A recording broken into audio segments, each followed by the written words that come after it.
In a day and age where the sports media landscape is overloaded with fake tabloids and hot takes designed just for clicks, one show cuts through the chaos with pure, unfiltered honesty. From the End to the Bench Network, this is Givin Takes. Every week we go beyond the hype to explore the sports world, tackling the most relevant topics on the board while grinding through our starting nine. So, sit back, relax, and get ready for some real perspectives. Now, here's your host, Nate Miller.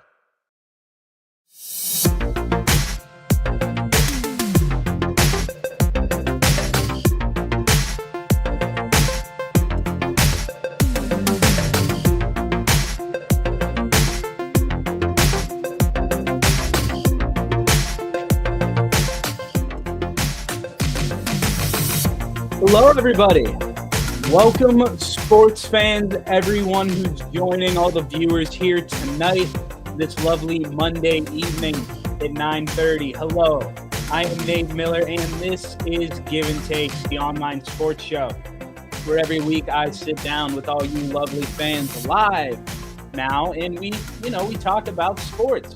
It was an eventful week in sports that we have to cover, and there's more eventful stuff in sports coming up that we need to talk about and predict. Going to be making a lot of predictions today, so I'm pretty excited for that. We're going to be looking at how my earlier predictions have held up, looking back at my NBA and NHL playoff brackets that I made at the start of these playoffs. Both of those playoff series wrapped up this weekend, or playoffs as a whole, I guess they wrapped up this weekend. And I will go through and show you how I did.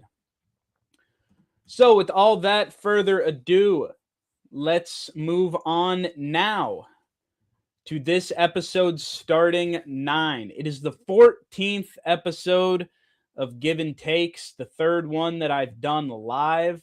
Pretty fun, pretty exciting. And here is this week's starting nine, leading off the 14th episode of Givin Takes. We're going to be talking about the Knicks winning it all, what that championship means, and just, the fun stuff that goes along with that. The Knicks won first time since 73. It's pretty cool, so we're going to talk about that. And then, as I said, we're going to move into our second topic, which is my NBA playoff accuracy. I'll show you my bracket. We'll break down how many of the picks I got right, how many of the picks I got wrong, too, because there are more wrong than right in some of these. And in the third topic, we're going to be talking about the Carolina Hurricanes. They win the Cup for the first time since 2006. Some fun storylines with that Cup win that we're going to talk about. And then I'll break down my NHL playoff bracket in the cleanup spot. Same thing as the NBA bracket. I'm going to look at my picks. Spoiler alert, the NHL bracket, it's like a crime scene. It's bad. It's terrible. But I'm going to put it on the internet anyway. I mean, it's already out there, but I'll show it to you again and how poor it was. And then for our fifth topic, we're about halfway through the MLB season. I'm going to re-give out my award predictions for the 8 major awards in the MLB, both Manager of the Years, Cy Youngs, MVPs, and Rookies of the Year. I have 8 new picks. They have all changed. My starting picks are all different than what I believe now, so I'll go through those. And then more in-depthly in the sixth topic, I'm going to talk about the NL Cy Young race. I think it's one of the most compelling races for an award I've seen ever. And I think it's going to be very, very exciting to watch going down the stretch. There's just so many guys who could win it. And then it's time for it. It took a long time, but we finally got here. My Pittsburgh Pirates, my favorite sports team across any league, unfortunately. Of all the teams, the Pirates are my favorite, and they're doing bad right now, so I'm going to go off on them, and it might be a 20-minute segment. I don't even know, because they're the Pirates, and I could talk about them for a long time, especially when they're doing bad.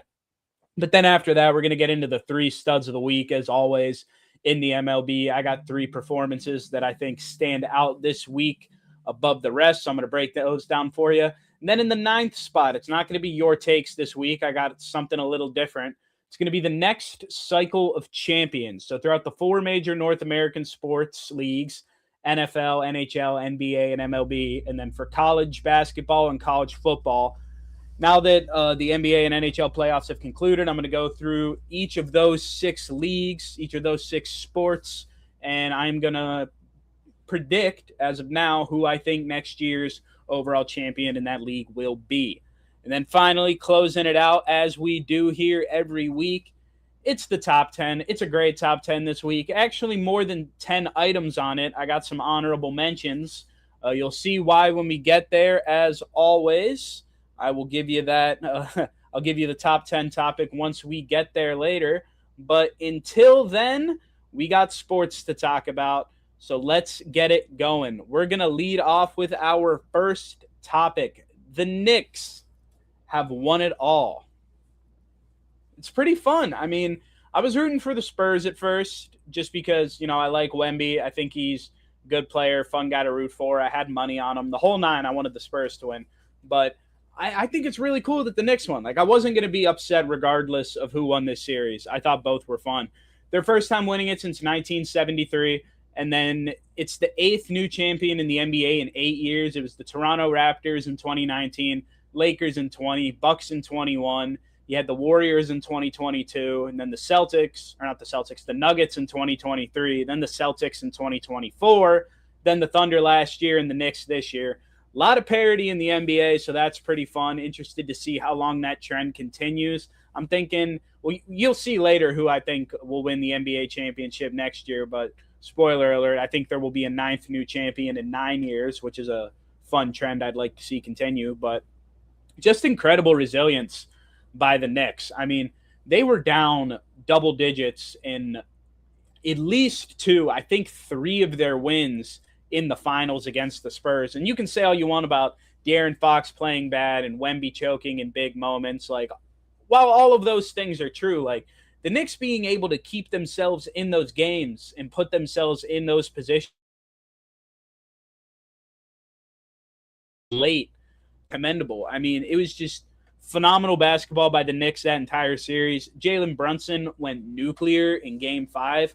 I think he had 45 points. The rest of his team had 47 or 49, something like that.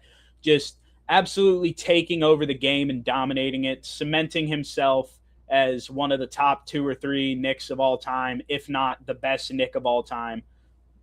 Because in some people's eyes, he definitely is. But getting a ring, he did incredible things for New York. And it's cool to see those Villanova guys all win a championship together. I know they didn't have DiVincenzo there, but they didn't get rid of DiVincenzo and get Karl Anthony Towns, then I don't think they win the finals. So it's unfortunate. I know probably a lot of Villanova fans, Knicks fans, and some Knicks players themselves would have rather Dante DiVincenzo been on that squad so they can win it with him. But I think, honestly, they all would have taken Cat because they needed Cat, even though he didn't have a great Game 5, to go on and win the finals.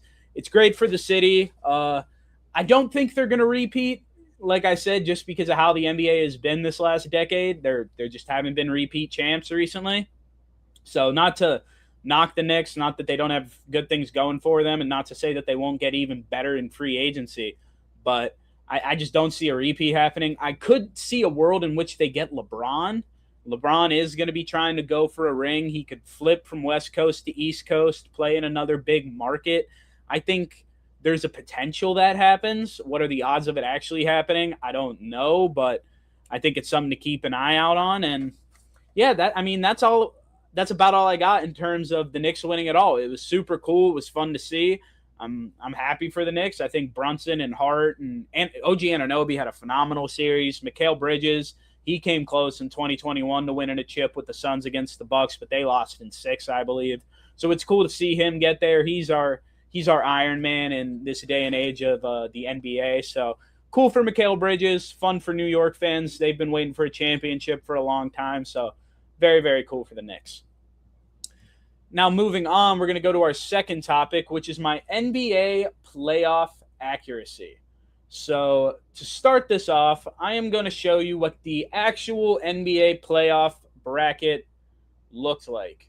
This is how it actually shook out. You can see this is how it all went down. Obviously, the Knicks won. So I'll let you look at this for a sec, put that into your head, and now I'm going to flash mine up onto the screen. This is what I had predicted. So I'm going to go through. You can already kind of tell which parts are right, which parts are wrong.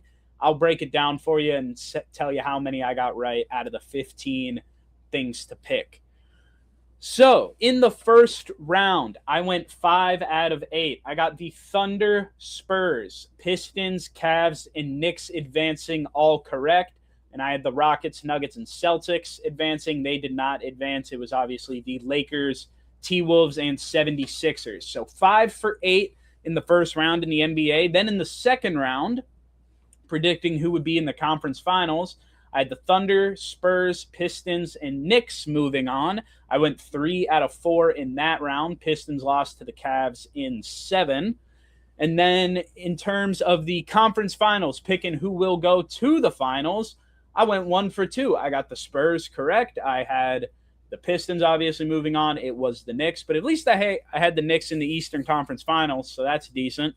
Went 1 out of 2 there, and then I went 0 for 1, obviously, in picking who would win the finals because I had the Spurs, and ultimately, as we just discussed, the Knicks took it home. So when you add those up in the first round, I went 5 for 8. Second round, 3 for 4. Conference finals, 1 out of 2, and then 0 for 1 in the finals. That is 9 out of 15 correct. So that is 60% of my bracket being accurate. Honestly, I don't think that's terrible. I've had some stinkers on this show of brackets I predict and how they've turned out. You're gonna see a pretty big one here when we get to the NHL. That is by far the worst I've ever filled out, but 60% seems to be where I sit in terms of these bracket predictions. So I'll take it. Made the playoffs. I'm sitting 60%. I don't think that's too bad. I'm pretty happy with it for not being the most avid NBA watcher. So I'm going to take my flowers while I can because we're going to get to the NHL bracket in a sec, and that one is just abysmal.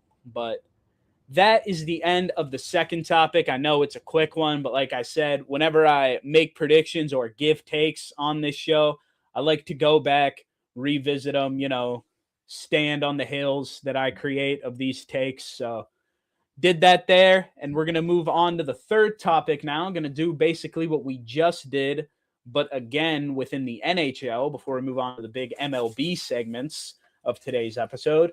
The Carolina Hurricanes hoist the Stanley Cup. It is the first time since 2006 that the Cup will be going to Carolina. I think they're another team that has struggled. Obviously, they haven't struggled as long as the Knicks have struggled in terms of getting back to hoisting up a championship trophy. But 20 years is still a really long time. It's no 53, but it's still a really long time. I mean, it's just really cool to see. They've fallen short so many times in recent years, and I've talked about it on this show to where they've gotten to the Eastern Conference Finals and lost most of the times recently to either the Lightning or the Panthers. They've had their number, but they went through Montreal this year pretty easily. And then in a tough series with the Golden Knights were a good team. It was a tough series, and they managed to pull it out in 6. I thought it was going to go 7. You guys saw me. I can't remember if it was 2 weeks ago now or 3 maybe. I think it was 2 weeks ago that I was picking who would win this series. I very hesitantly and after a lot of thought said Hurricanes in 7. It ended up being Hurricanes in 6 because, I mean, like we saw throughout that entire series, there were 2 very evenly matched teams, and I fully believe that 2 evenly matched teams is always better than the 2 best teams going at it in the finals. I mean, it made for great hockey, 6 great games of hockey. The double overtime game was super fun to watch. Just fantastic. I loved seeing Jordan Staal lift the cup again. It was cool. His brother Eric lifted it with Carolina in 2006. Now Jordan gets to lift it 20 years later, and he gets named the Conn Smythe, or I guess he doesn't get named the Conn Smythe. He is awarded the Conn Smythe Trophy after being named the playoff MVP at age 37 too. Just absolutely amazing. He won it too with my Penguins back in 2009. 17 years between Stanley Cup victories for him. So that was a really cool story. And I mean, I knew the Canes were going to be good. As we see when we get to my bracket, I didn't have that much playoff faith in them, and I was maybe a little too biased with my hometown ice hockey team.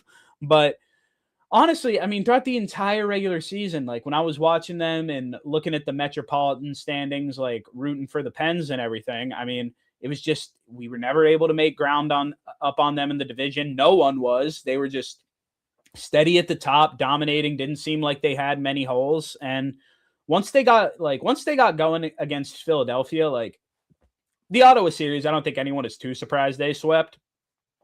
But then once they ran through Philly and they were 8-0 after that, it just felt like it was the Hurricanes' year. Like they had figured it out. They had a goal. They weren't going to let anything else get in their way, and they took care of business very easily against Montreal. And they wavered a little bit against Vegas at the start. Like through 3 games there, I thought, this might be Vegas's series, but Carolina pulled it out very impressively, and they get to hoist the cup now, which is fun to see because I also like seeing teams that haven't won in a while win. It's like we've seen Colorado and Vegas win it recently, and Tampa and Florida have won it a bunch of times. Like it's been the same few teams for the better part of the 2020s. So it's nice to see Carolina get in there, who's a team that hasn't won it in a long time. So great Stanley Cup, great product out there on the ice, made for great storylines afterwards. Loved watching it.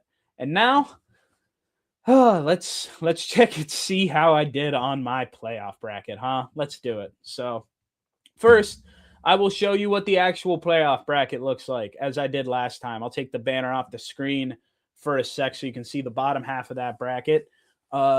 This is how it went. And take a good look at it. You can tell kind of who is where. We're going to get to mine now. This is going to be bad, but it is okay. All right, we're putting it on the stage. This is the playoff bracket I had. As you can see clearly, was hoping that the Penguins were going to do well. They did not. In the first round, I went 4 out of 8. I had the Avalanche, I had the Sabres, I had the Hurricanes, and I had the Wild advancing. Those were all correct. The Penguins, Mammoth, and Oilers and Lightning were all incorrect. So went 4 for 4 there, and that is where the correct picks stop. If you picked up on that, because I had Minnesota and Edmonton advancing. Edmonton went out in the first round. Minnesota got eliminated in that series. So neither of those conference finals teams are right. Penguins obviously eliminated in the first round, and Buffalo went down to Montreal, so neither of those teams are right. And when you don't have any of the conference finals team right, obviously your finals and your champion are not going to be correct either. So that's nothing but zeros from the second round on for me. Pretty easy math to do there. Went 4 for 15. That's 26.6%. I failed. I failed at the NHL playoffs, and I failed pretty spectacularly. Now, it's almost like I'm from Pittsburgh. Yep, that'd be pretty safe to assume. It was hard for me not to be a little bit biased here. I think I was just excited to see the Pens back in the dance for the first time in a long time, and it was kind of hard for me to pick against them. You know, I thought Crosby Magic. I thought the trio going at it again, second best team in the Met. They were going to go crazy, upset the Hurricanes, beat the Flyers, get themselves a bid, maybe get hot at the end and win it all. That's where I was at mentally, and it failed spectacularly. But they're not all winners. I had a pretty decent one, as I said, in the NBA. The NHL put up a big old stinker, but that's okay. It happens. I never have to look at this playoff bracket again now. I can delete the file from my computer and now no longer have a constant reminder of how wrong I was about the Penguins. So that is the end of our fourth topic. I know you typical listeners are probably like, wow, we're already to topic 5 and we're like 20 minutes into the episode. I know that is very above my normal pace, but I have a lot to talk about here in the latter half of these topics. Those first 4 were pretty quick. So we're going to get into the first one now as we sink our teeth into the MLB stuff. My MLB Awards Predictions. So we're going to start off with my Manager of the Year picks. I'm going to be letting you know who I picked at the start of this season, or I made these picks about a week before the season started. So I'll let you know who my preseason picks were, and I'll let you know now who my picks are. And then I'll probably make predictions closer to like the end of the regular season. And then I'll have 3 options for every for every award to say, oh, I was right. I got it right. So I'm really casting out a wide net here, but it's all right. It's my show. I can do what I want. So given that I can do what I want, I'm going to start off by telling you the NL Manager of the Year. Initially, I had Don Kelly of the Pirates winning it. I thought the Pirates were going to have a bounce back season, which they like kind of sort of are. I'll talk more about the Pirates later, but I'm switching that now to I think it's going to be Don Mattingly of the Phillies. I don't know if because it's mid-season and he's interim, if he doesn't qualify for it or something. I don't think there are any stipulations with that in terms of Manager of the Year. I'm not 100% sure, though, but it's hard to deny, though, that as of now, I think he should win it. I mean, he's got the Phillies at 29-14 since taking over for Rob Thompson, who was fired. They started 9-19 and have had a .674 winning percentage since.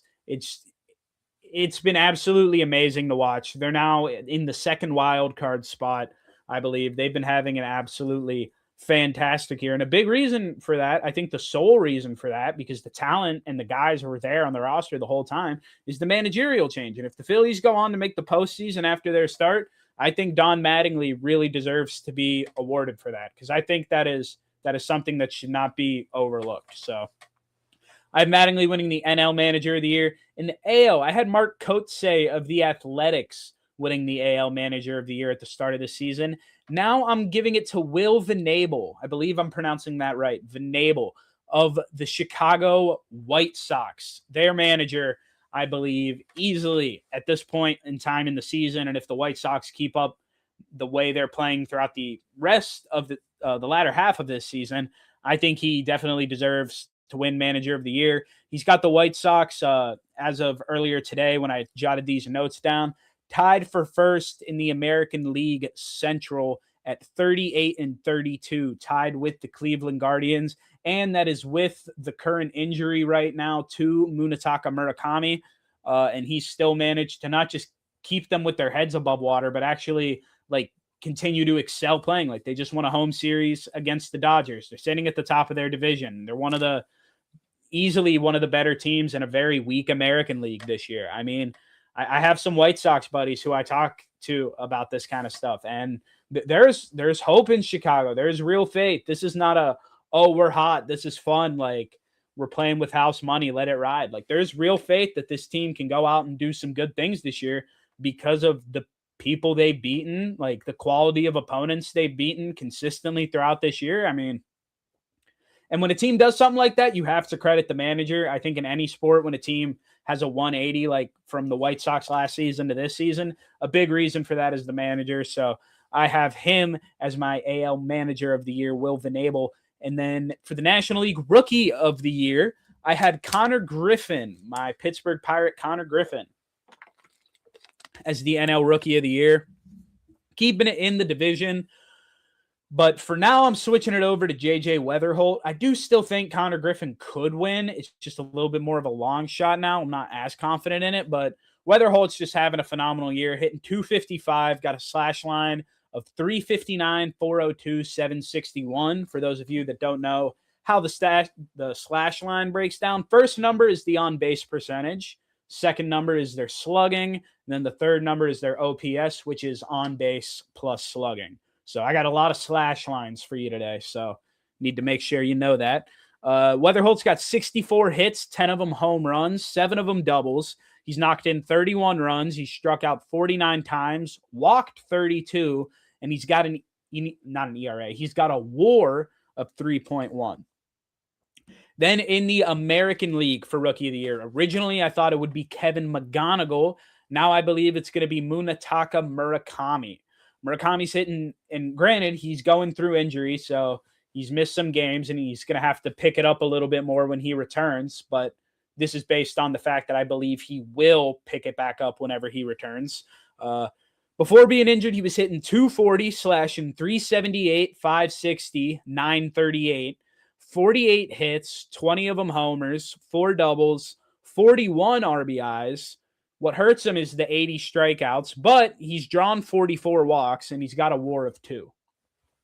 So a very nice season for Munetaka Murakami right now. I think he's playing a little bit better than McGonigal, and he's just honestly been a little bit more valuable than McGonigal. Like, I know some people really like to take MVP by definition. Some don't. I know this is Rookie of the Year, but it's basically just the MVP of rookies. And it's kind of just who's the most valuable rookie. And I think what Murakami brings in his game right now is just more valuable than what McGonigal brings.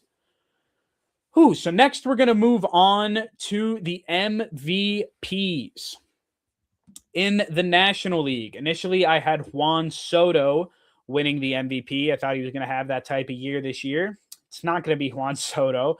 But unfortunately, and I only say unfortunately just because, as I said earlier, I like seeing parity and people winning things. Like, I like seeing new guys win unless, like, obviously they're deserving of it. And he's deserving of it again, man. Shohei Ohtani. I think he's going to win another NL MVP. As much as I want someone else to win it and dethrone him just so someone else can start winning that award, I mean, he's having a fantastic year. I mean, on the mound, he's 6-2 with a 1.06 ERA. He's got 73 Ks, 21 walks. His whip is .84. He's thrown 67.2 innings. And he's got a 2.7 pitching WAR, 5.6 WAR total as a player this season. And then you look at what he's doing hitting, a down year from last year, but when you match it with the pitching numbers, it's hard to not see this guy's the MVP right now. He's hitting .302, slashing .427, .548, .975. He's got 75 hits, 14 of them homers, 15 of them doubles, 41 RBIs, struck out 69 times, has walked 51, and then has a 2.9 hitting ERA. Combine that with his 2.7 pitching ERA, you get his 5.6, or not ERA, WAR. Sorry. You combine his 2.7 pitching WAR with his 2.9 hitting WAR, and you get his 5.6 total WAR as a player this season. He is absolutely insane. And then in the AL, I'll get to that in just a second. Pause for dramatic effect. In the AL, I had Bobby Witt Jr. winning it initially, and now it is Yordan Alvarez who I have as my pick to win the AL MVP. Initially, it was Witt. Now I have Yordan because Yordan is hitting .326. He's got a .433 on base percentage. He's slugging .651. His OPS is 1.084. Absolutely unreal. 85 hits, 24 of them homers, 13 doubles, 54 RBIs, 54 strikeouts. He has an RBI for every time he is struck out this season. That just doesn't happen in June.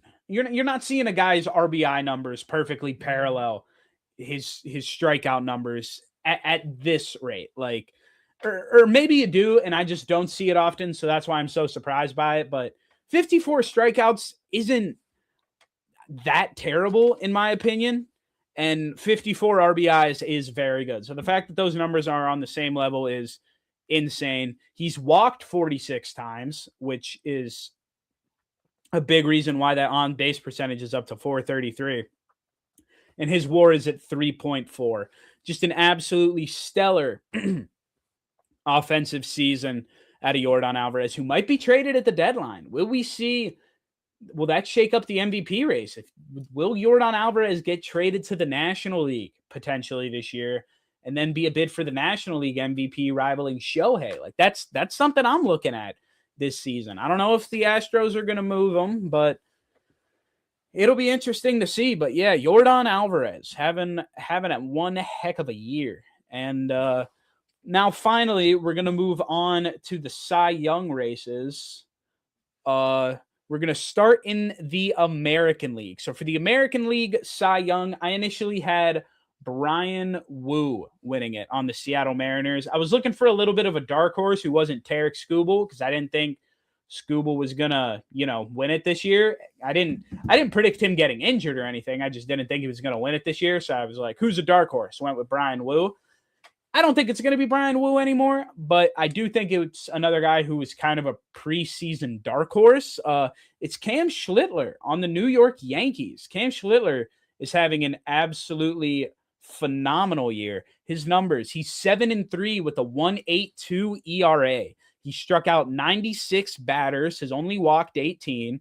He's got his whip under 1 at a .91. He's pitched 89 innings and has got a WAR of 3.8.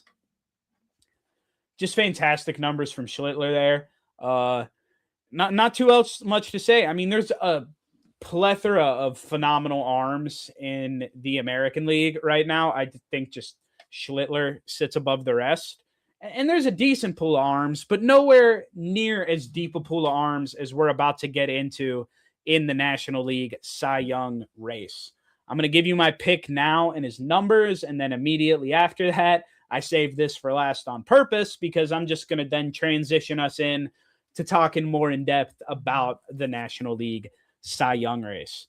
So at the start of the season, I had Paul Skeens winning the Cy Young, my Pittsburgh Pirate, my guy. I got a Cy Young bobblehead, right? I got to point to the right side of the screen. Got a Cy Young bobblehead right there. I thought he was going to repeat. I thought he was going to go back-to-back. He still could if he had like an amazing lights out second half of the season and a couple of guys who are ahead of him started to falter a little bit. But it looks increasingly unlikely every time this guy who I have picked makes a start because he's playing so good right now. Divisional rival Jacob Mizorowski, though. I mean, can we talk about the season he is having? I mean, I wouldn't be surprised if this guy gets some MVP votes. I mean, he's 8-2 with a 1.34 ERA. He struck out 131 batters. He's only walked 22. His whip is .73. He's got a shutout this season. He's pitched 87 innings and has a 3.9 WAR. I mean, just one of the best pitching seasons through early June that I have ever seen. It reminds me of like 2018 DeGrom, the way this guy is pitching. I mean, Mizorowski has been absolutely lights out. He's my pick for Cy Young as of today. That could change as we go along. And I will tell you why as we transition into the sixth topic, which is more in depth about the National League Cy Young race. It is one of the best races for an award that I think we are ever going to see across any sport. I mean, there's such a deep list of guys in terms of like a couple of front runners, but then also just like given we're still in June, just like dark horse candidates, that if they have really good second halves could find themselves like right up there with, you know, like the Mizorowskis and the Sanchez's of the group. But the 7 guys that I have listed here that I want to briefly talk about are Jacob Mizorowski, Christopher Sanchez, Paul Skeens, Yoshinobu Yamamoto, Chris Sale, Shohei Ohtani, and Chase Burns. So Miz and Sanchez to me are the 2 front runners, the 2 guys that they're both going to be going at it with each other all season with phenomenal starts. It could go either way for who wins the Cy Young out of those 2. I have Skeens, Ohtani, Sale, Burns, and Yamamoto is kind of the potential winners, but they need to get hot in order to do so. Like they're not there yet with the quality of their seasons, but they have the arms that we've seen in the past. Like we've seen them get this, like we've seen them pitch at a high caliber before, and they still have a lot left to go to get these good numbers to become great numbers. They still got a chance. And then very sneaky outside chance for Chase Burns, in my opinion, far and away the least likely to win it, in my opinion, as of now, but we'll see how things change. So I'm about to throw a lot of slash lines at you and a lot of pitching stat lines. I hope you're ready for it. I hope you're excited. I'm gonna water up before I get ready for this. All right. Let's do it. Jacob Mizorowski, as I just previously said, but I'll reiterate it again for you here. He's 8-2 with that 1.34 ERA, 131 Ks, 22 walks, .73 whip, a shutout, and 87 innings pitched to the tune of a 3.9 WAR. Then you got Christopher Sanchez, who's 8-3 with a 1.82 ERA. He's got 116 Ks and 19 walks, a 1.09 whip. He's also got a shutout. He's pitched 99 innings and has a 5.1 WAR. Think about that. And he didn't give up a run for the entire month of May. I mean, He's got a 5.1 WAR. Ohtani, who pitches and hits and is doing both pretty well right now, like upper half of the league in both. His WAR is like 5.6, I think it was. And Christopher Sanchez, who just pitches, is right below Ohtani. That just shows you how good of a year he's having. He's been insane. And then we take a little bit of a dip talking about these last 5, but still noteworthy to mention because, like I said, these guys could heat up. Any of these guys could heat up throughout the course of the rest of this season and rival Miz and Christopher Sanchez for that NL Cy Young title. First, you got Paul Skeens. He's 6'6" with a 2.85 ERA. He's got 99 strikeouts. He's only walked 16 batters. He's got a 9.2 whip, or 0.92 whip, not 9.2. 82 innings pitched, and he's got a WAR of 2 flat. Then you got Yoshinobu Yamamoto, 7-4 with a 2.52 ERA, 80 strikeouts, 15 walks. He's got a 0.84 whip, and he's done it all in 85.2 innings with a 2.1 WAR. Then you got Chris Sale. Chris Sale is 8-5 with a 2.3 ERA. He's got 92 Ks, 20 walks, a 104 whip, a 78.1 innings pitched, and he's got a WAR of 2.3. Then you got Shohei Ohtani, like I told you a little bit earlier when we were breaking down his numbers for MVP. He's 6-2 with a 106 ERA, 73 strikeouts, 21 walks, and a 0.84 whip. I got to just stop saying like the last 2 numbers so you don't think it's like an 8.4 whip. No, it's a 0.84 whip. He's done it all in 67.2 innings pitched, or 67 2/3, I should say, not 0.2. I'm a baseball guy. I should know better than that. And he's got a 2.7 pitching ERA to accompany his 2.7 WAR to accompany his 5.6 total WAR.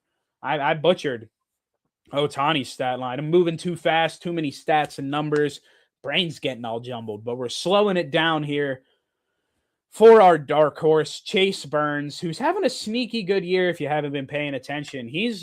If you're a betting man, he's got very good odds for Rookie of the Year right now in terms of value. He's not really a favorite, but he's got good odds, and I think deservedly so. I mean, he's 7-1 with a 2.14 ERA. He's got 88 Ks, 23 walks, 0.99 whip, so just under 1, 75 2/3 innings pitched, and a WAR of 3.4. That's only half a full point behind Mizorowski. I mean, Chase Burns having a phenomenal year and definitely caught my interest in terms of my pick for NL Rookie of the Year, but I just think it'll go to Weatherholt. But Chase Burns is having a stellar year pitching for the Cincinnati Reds, one of the bright spots for them. And that is all I have for the NL Cy Young race. I mean, you heard the numbers. Those are 7 guys who are all just playing tremendous ball right now. I mean, 7 guys who you wouldn't really want to face any of them right now. I mean, Skeens has been down as of late. He hasn't been phenomenal. I'm definitely aware of that, but he's Paul Skeens. He's a guy that, I mean, he's sitting at 2.85 right now in his ERA, in a WAR of 2 and the whip of 0.92. Like that's the type of guy I'm talking about, who, if he has like a shutdown, like back half of June, really good July, decent August, great September, like something like that, you could be finding Paul Skeens as like second best odds potentially for NL Cy Young. I mean, he has to pitch really well, but the possibility for it is there. So with that being said, if you know me or anything about me, or you just watch this show, you hear me talk about the Pirates, you hear me reference them, you hear me talk about them on Hitting for the Cycle, which you can catch Thursdays at 5:30. Thursdays at 8:30 p.m. is the baseball show we talk about on the ETB network. You can also catch me on Unnecessary Wagers Friday at 5 p.m. on the Empty the Bench network. Might as well shout out a couple of those shows because I'm about to go on a rant.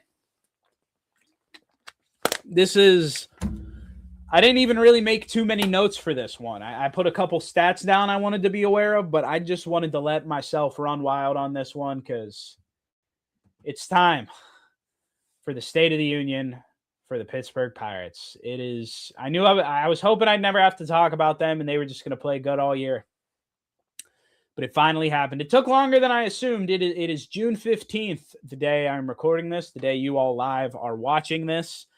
And it's time they get put on the State of the Union. So here we go. The Pirates right now are 36-36. They're currently in the middle of a game with the Athletics. I actually don't even know the score to that game because I've been recording. It is 0-0 in the bottom of the second. So that's what's going on with them in the Athletics right now.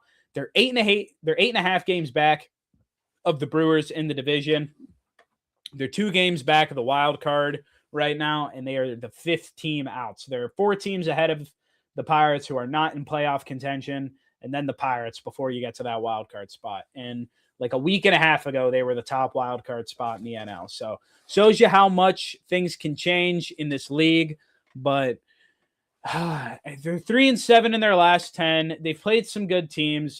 They got swept by the Braves. They lost 2 out of 3 to the Dodgers. They lost 2 out of 3 to the Marlins. Both those Marlins and Dodgers series were at home, and that Braves series was on the road. It's just bad. I mean, 3-7 in your last 10, like I said. Like, you should have swept the Marlins, honestly, if you were playing like a team that should go out and make the playoffs or potentially win the World Series like you were trying to convince people that you could do with your rotation with Skeens and this offense you built. And I know we're struggling with injuries right now, and with your O'Neal Cruz and Connor Griffin out right now. That hurts. Those are 2 of our best bats that we don't have in the lineup.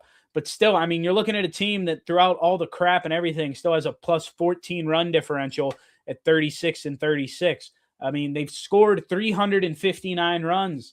This offense can hit when it wants to, but we've given up 345. Like, that's too many.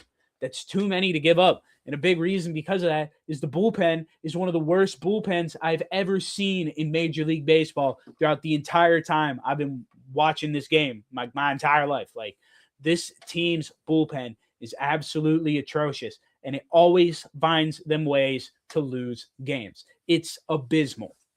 And the real kick in the ass is that the bullpen is really, really good when it's like a 7-run game. Oh, if we're down 7, we will continuously stay down 7 unless we put up some runs, and then the bullpen will decide to give them back up. But when the offense is dormant and not there, and there is literally zero pressure for anyone in the bullpen to do anything productive, and it's just go out and get us through the 6th or the 7th or the 8th inning, whatever it may be, just so we can end this game, they're great.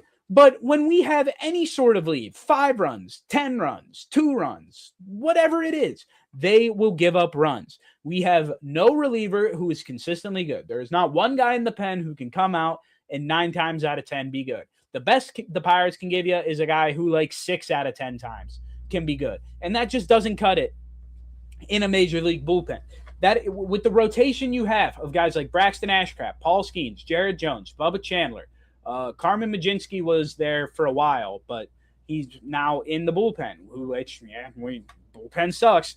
He hasn't been helping that much. I mean, he hasn't been bad, but we need a little more out of him. Mitch Keller has been an absolutely terrible starter as of late, which hurts. But there's just, like, you keep shooting yourselves in the foot. You got the pieces everywhere but the bullpen that you need to produce, because the bullpen isn't producing at all. Like, we lost the game to the Astros. We were up like 5 runs in the 8th, and we lost 11-9, I think it was. Like, it was just absolutely horrendous. They can't stop committing errors. It's like 5 out of 7 games every week, they are committing at least 1 error.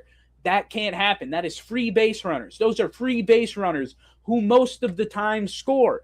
And yeah, the offense can answer, and it helps, but your bullpen is so bad that you can't be giving up free passes in the field when you know the guys who are going to be coming onto the mound are incapable of getting through an inning, giving up 0 runs if you have a lead. And we're not clutch. And no part about us is clutch. We're like the anti-clutch team, except for like the comeback win we had against the Dodgers and our walk-off homer against the Twins.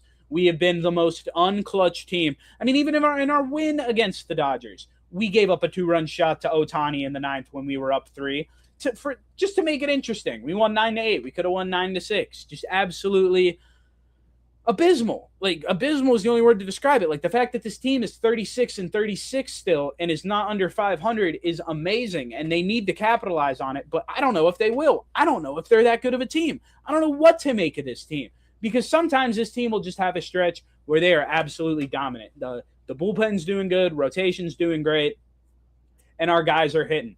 Granted, would be when we're not injured, but even though we are injured right now, like, the team still hits. The team can still put up enough runs for a good pitching staff to support. But we have half of a good pitching staff. Solid rotation, terrible bullpen. And we just can't get past it. The team cannot hit in the clutch. I mean, the clutch hitting, the amount of runners that get left on base. Granted, we're scoring more runners this year than we have in years past, but the amount that we're leaving on and the ways that we're leaving them on and the situations in which we are leaving these runners on is just inexcusable. It's pathetic. You can't have a team consistently do this and expect everything from them.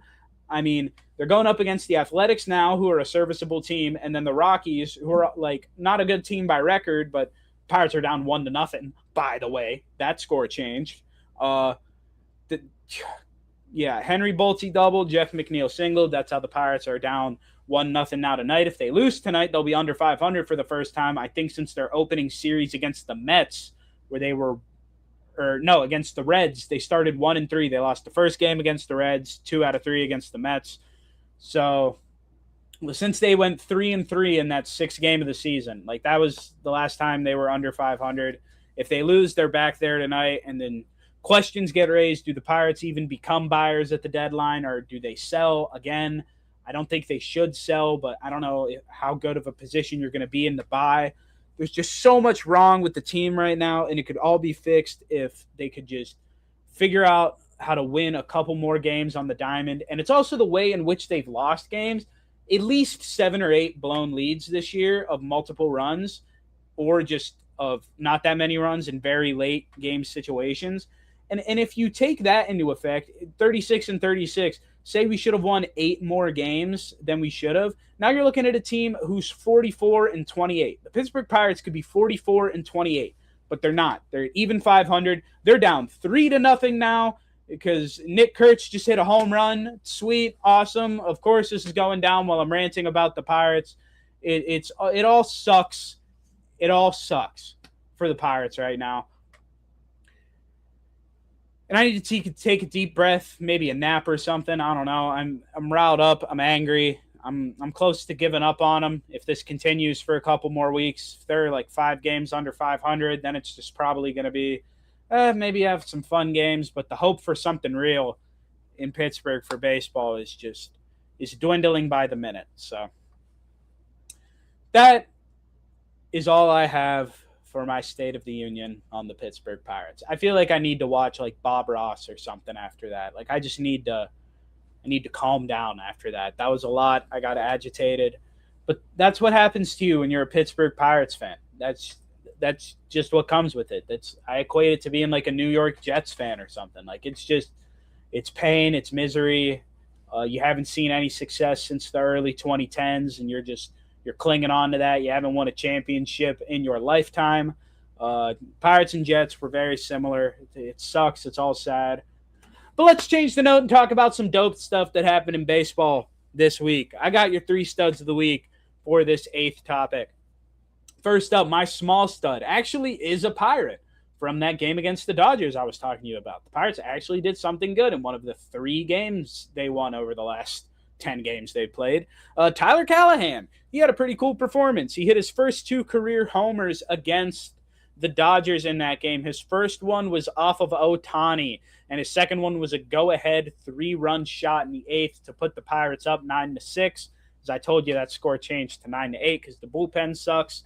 But he gave the Pirates enough for them to win. Or actually, I think at the time the home run put them up 7-6. Then Spencer Horwitz hit a 2-run homer, made it 9-6. Ohtani made it 9-8. So that was the flow of that game. But your small stud for this week is Tyler Callahan. My medium stud is Yordan Alvarez.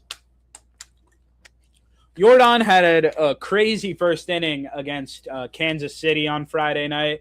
I'm giving him medium stud just for his first inning against the Royals. He clubbed 2 homers, tallied 6 RBIs via a 2-run shot and a grand slam in that first inning against Kansas City. I believe it was a 9-run first inning for the Astros, and that was enough to put them on top for good in that game. So incredible first inning by Yordan Alvarez.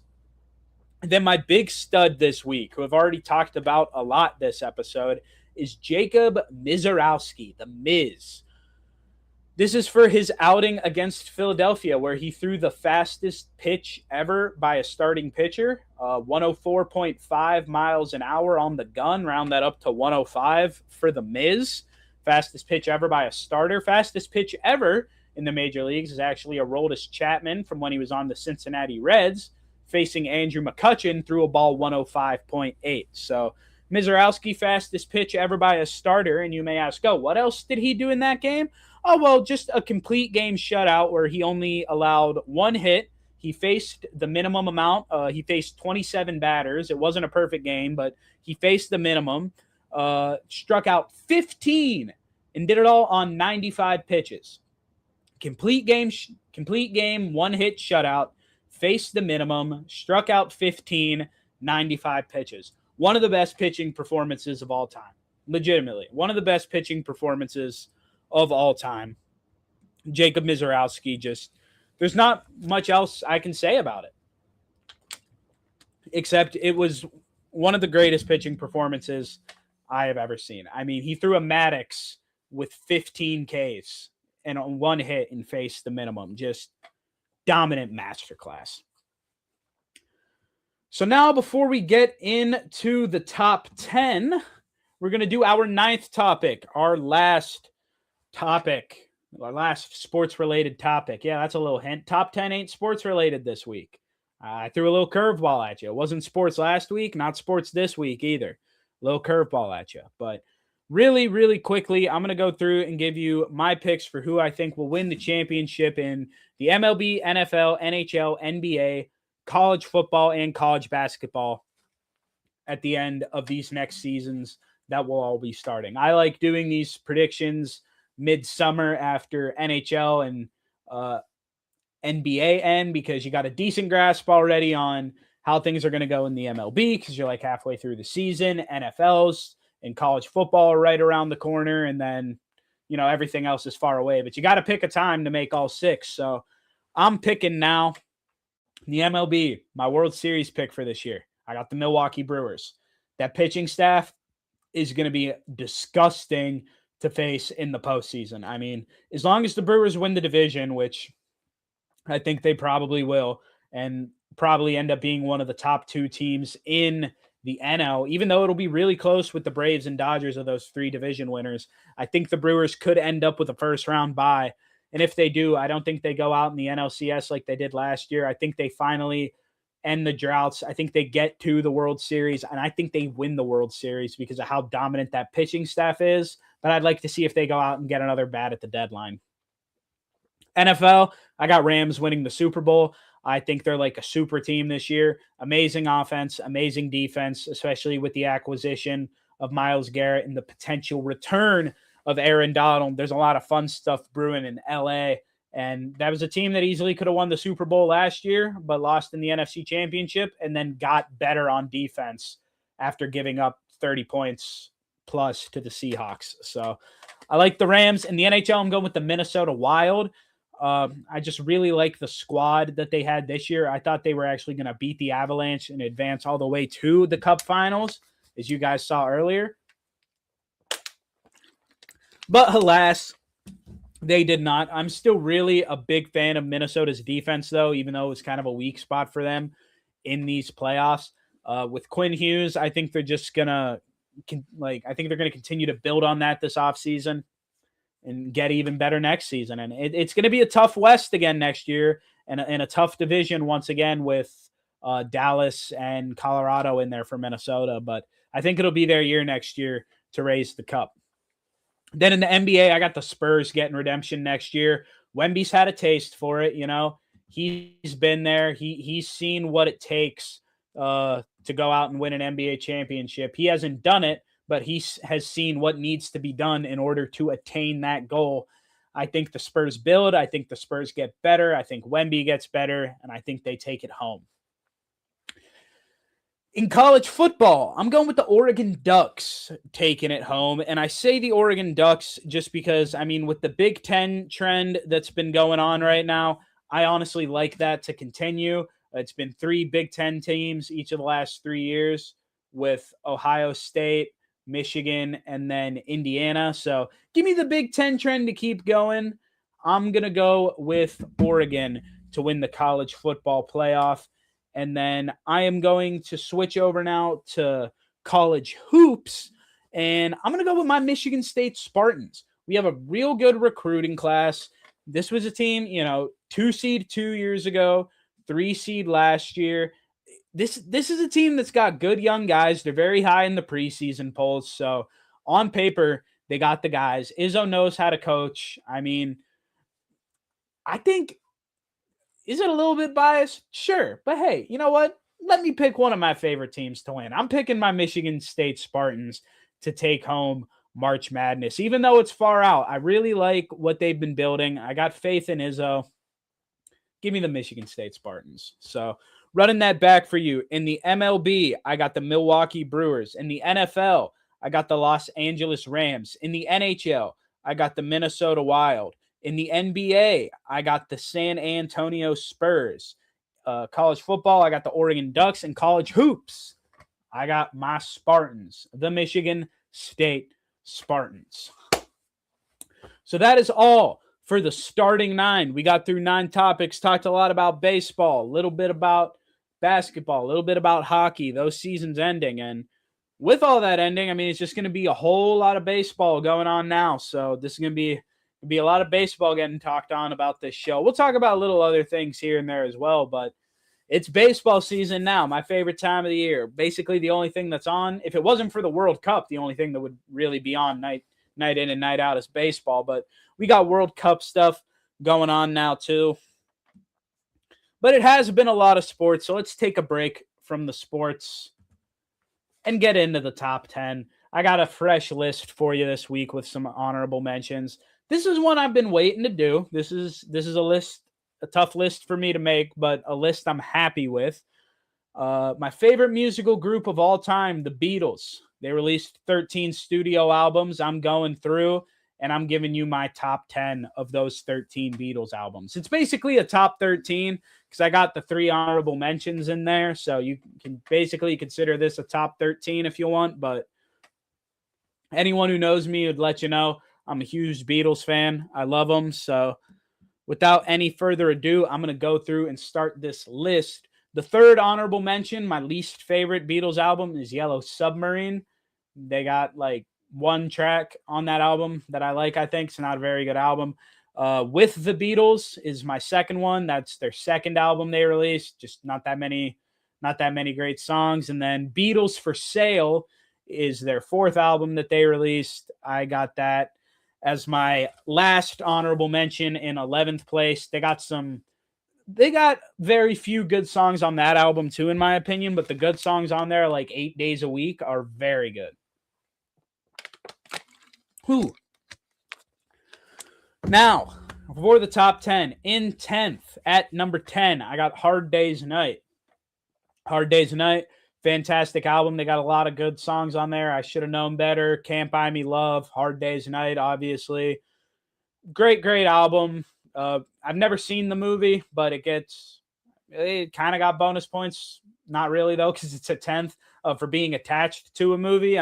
It's a good soundtrack. I like the album. Just in terms of volume, it's not really there comparative to some of these other albums. I got it at 10. I got their debut album at 9, Please Please Me. They got some good songs on there. Twist and Shout, Please Please Me, obviously. I Saw Her Standing There, Love Me Do. A bunch of classics, a bunch of old Beatles classics. Kickstarted it all for them. And they still bang. So I got Please Please Me at number 9. Number 8, I got the White Album.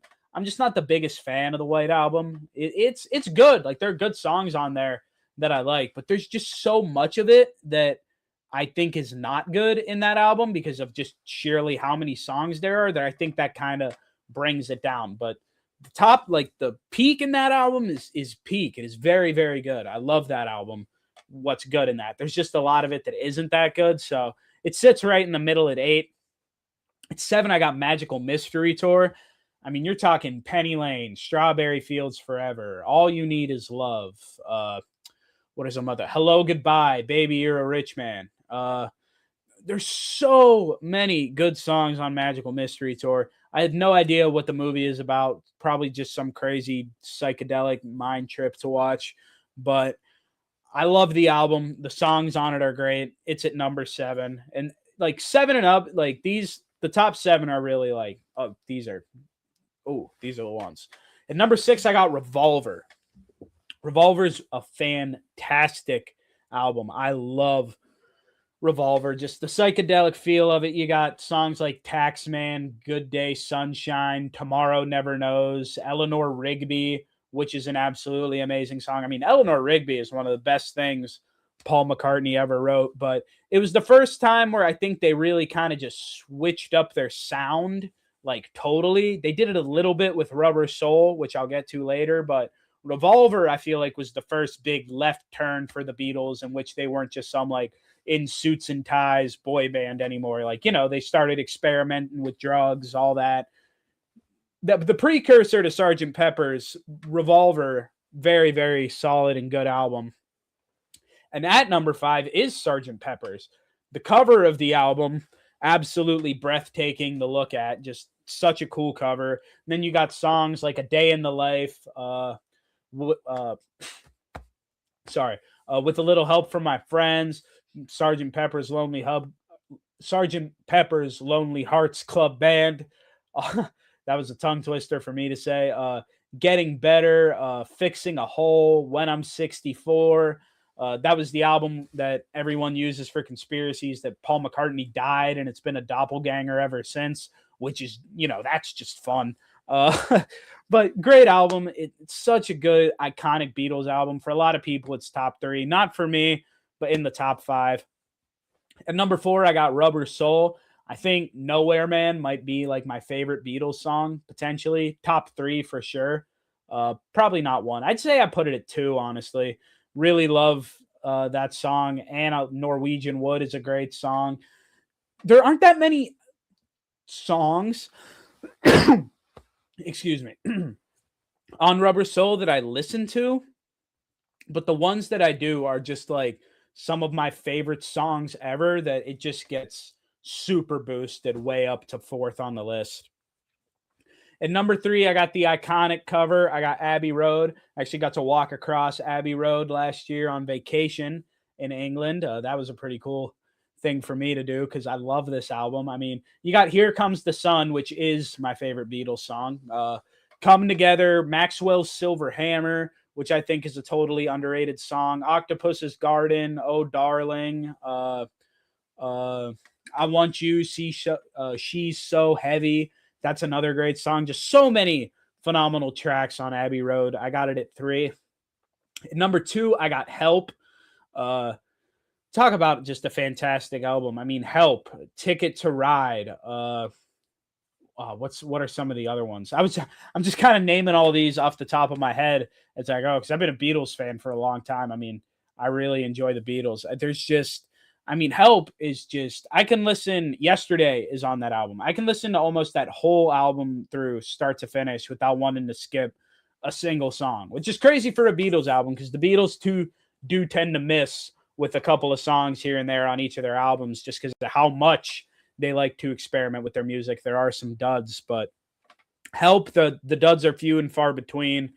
It's all the way up at number 2. And at number 1, my favorite Beatles album of all time, the best Beatles album of all time, in my opinion, their last album, Let It Be. The emotion and knowing everything that just kind of went into making this album happen, knowing it kind of signifies the end of the Beatles and everything. They were recording it when they were beefing like crazy and still just created a beautiful product in terms of the Let It Be album. I mean, you got Across the Universe, Let It Be, I Me Mine, One After 909, Two of Us, Get Back, Long and Winding Road. It just goes on and on. So many good songs, so many meaningful songs to like Beatles lore and Beatles history on that album. Enough good words can't be said about it.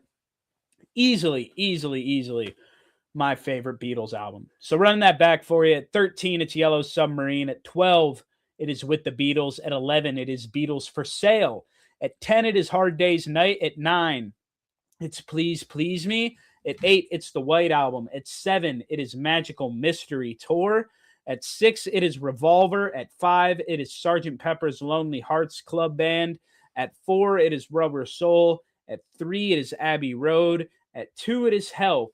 And at 1, it's Let It Be. So that's it. That's all I got for you guys this Monday evening. The 14th installment of Givin Takes. We're one over a baker's dozen here on this show. And I have so much fun doing it every week, broadcasting it to you guys. I love it. I enjoy that you guys are watching this show, sharing it, tuning into it live. Got 142 of you here right now who have been here like the whole time, which is awesome. I tried to trim it down a little bit time-wise this week, a little closer to an hour than an hour 30 where I've been at. It was made a little easier with some of the topics that I had given where we're at in sports today. I'm going to try to keep it closer to that hour mark rather than an hour and a half, but probably expect me going like an hour 10, hour 20 minutes every week as topics fluctuate. But yeah, that is all I got for you this episode. As I said, I had a great time talking about sports with you all, and I can't wait to do it again next Monday at 9:30 where we talk more sports. So as always, I have been Nate Miller. Those were my takes.